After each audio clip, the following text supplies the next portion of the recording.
దిబ్బ రొట్టె అంటే నాకు చాలా ఇష్టం. ఇడ్లీ పిండి చేసినప్పుడు ఖచ్చితంగా నేను దిబ్బ రొట్టె కంపల్సరీ చేస్తాను అనమాట. చాలా చాలా అయితే బాగుంటుంది. చాలా సింపుల్ కూడా చేసుకోవడం కూడా. ఎంత టేస్టీగా ఉంటుందంటే మర్చిపోలేరు అసలు. 90s కిడ్స్కి బాగా అలవాటే, కానీ ఇప్పుడు పుట్టిన వాళ్ళకి, ఈ జనరేషన్ వాళ్ళకి ఇవన్నీ ఏం తింటారు, పొట్లాలు అయితే కొనుక్కొని తింటారు. కానీ ఇడ్లీ పిండి తీసుకొని ఇందులో కరివేపాకు, కొత్తిమీర, టమాటా ఇవన్నీ కూడా వేసుకోవచ్చు. వేసుకోకుండా సింపుల్గా ఇలా కూడా చేసుకోవచ్చు. ఆనియన్స్ అండ్ జీలకర్ర ఇలా కొంచెం సాల్ట్ అయితే కలుపుకోవాలి. ఆల్రెడీ ఇడ్లీ పిండిలో సాల్ట్ కలుపుకోని అవసరం లేదు మనం సపరేట్గా. అండ్ ఆయిల్ కొంచెం ఎక్కువ పట్టింది దీనికోసము. అండ్ ఇందులో మంచిగా మనం ప్రిపేర్ చేసుకున్న బ్యాటర్ని వేసుకొని మంచిగా లో ఫ్లేమ్లో ఉడికించుకోవాలి. ఎందుకంటే దిబ్బ రొట్టె మందంగా ఉంటుంది కాబట్టి లో ఫ్లేమ్లో ఉడికించుకుంటే మంచిగా ఉడుకుతుంది అనమాట.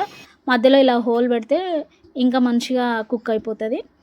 చూడండి ఇప్పుడు మ్యాజిక్ ఎంత బాగుంటుందో, చూడడానికి ఎంత బాగుంటుందంటే తింటే ఇంకా బాగుంటుంది. చట్నీలో అయినా పానకంలో అయినా బాగానే ఉంటుంది.